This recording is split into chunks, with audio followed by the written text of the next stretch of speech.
Woohoo, the new Rockshox has arrived, and I think you can work out from the size of the box. It's not a set of forks, or fork, if it's a singular.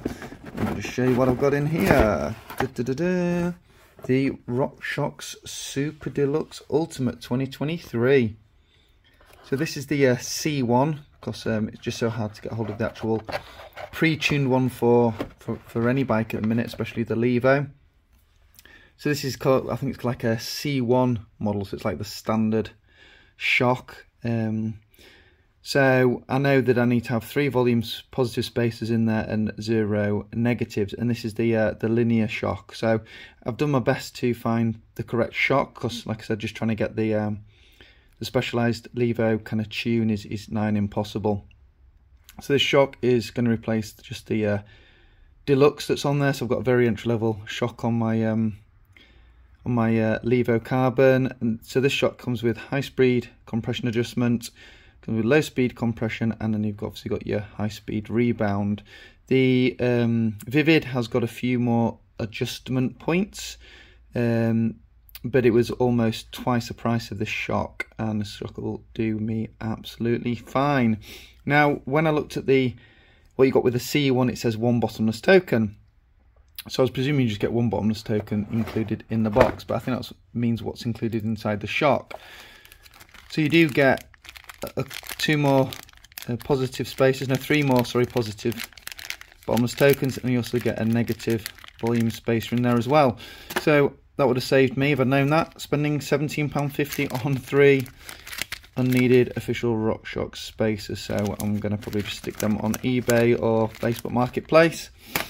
So what I'm going to do is I'm going to get the shock set up, so put the 3 positives in there, and take the bushings out off the Deluxe I've got, and get them whacked into this using my bearing press, and then get it fitted to the bike.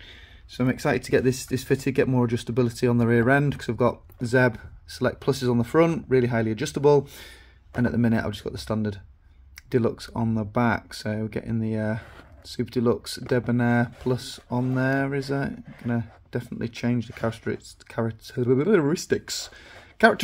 even of the bike. So looking forward to getting on and try it out this weekend. Right, time to fit the bad boy to the bike. So I've taken the old shock off, and the bushings, eyelet stuff's quite easy to remove from this side.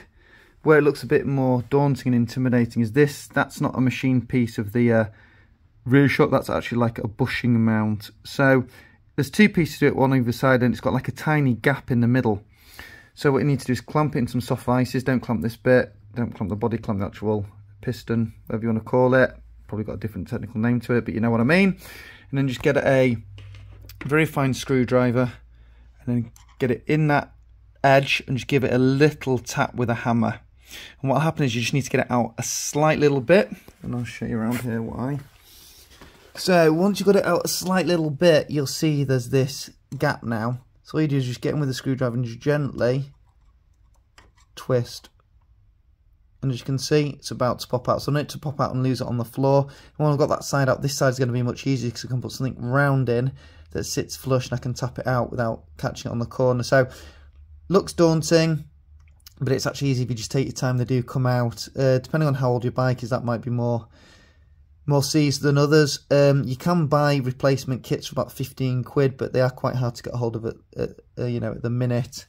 So now I've got one side out, you can see the other side, so I'm just going to put a round piece of metal in there and tap it through and get that one out as well.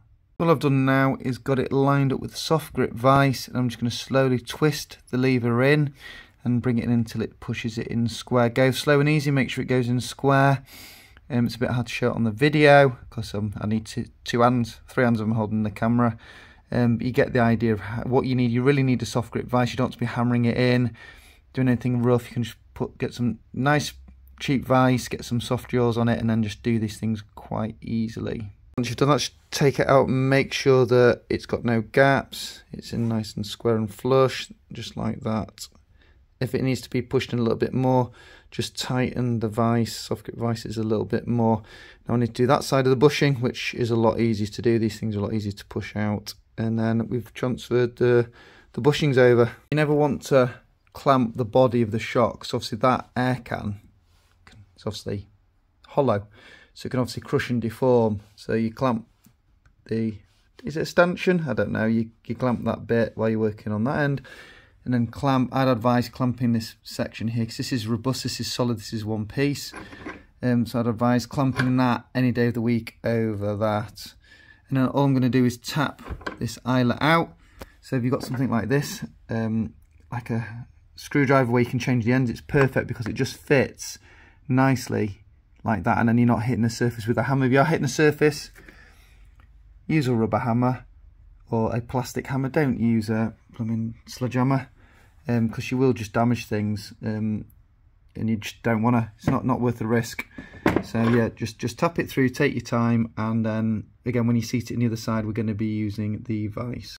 This is obviously the Super Deluxe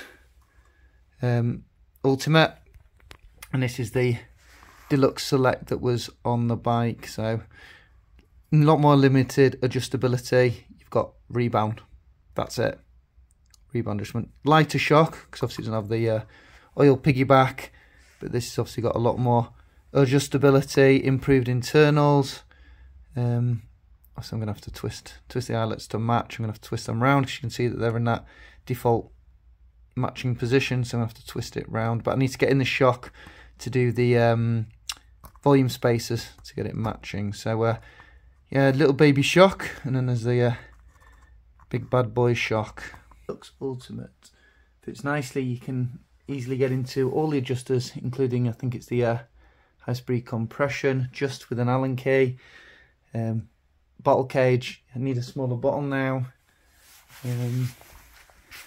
Fits nicely in there, and then the air, you can just get in to pump it up, and then you can also do the low speed compression adjust. So you can get into all the adjusters, which is nice.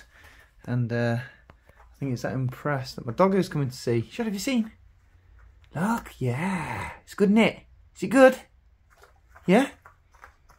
Yeah, even you like it, don't you? Yeah. Good boy. You like Super Deluxe? Yeah? Good boy.